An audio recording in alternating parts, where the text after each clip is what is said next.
তো গাইস আমি বিমান থেকে নেমে এখন চলে আসছি কেপ টাউনে। তারপর একটা ম্যাকটিং পাইছি, একটা প্লেয়ার আসছে তাকে মারি।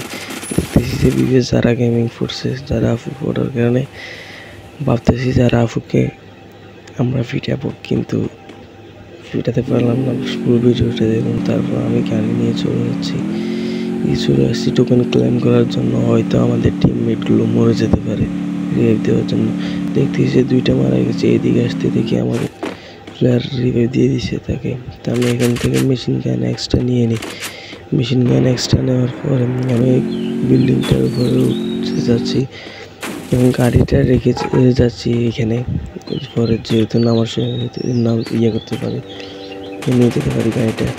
এরপরে অনেক নির্যাতন করার পরে মেশিন গান এক্স দিয়ে প্লেয়ারকে এখানে একটা দেখতেছি যে যারা গেম মারা গেছে P90 ও সিঙ্গেল ঢুকার কারণে ওর প্লেয়ার টিমমেট মাথায় সিঙ্গেল ঢুকার কারণে আর কি সে মারা গেছে। ম্যানেজ গেছে কিনা এটা জানি না, দিয়ে কী করছে হয়তো।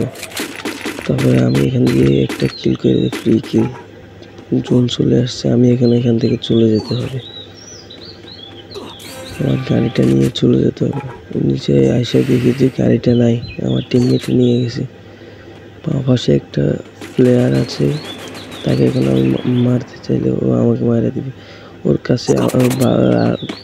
কাছে ও মেশিন গান ছিল।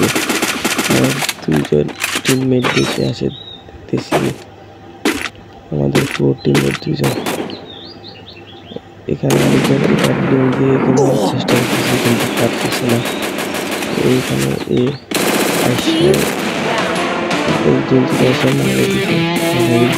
কিন্তু যারা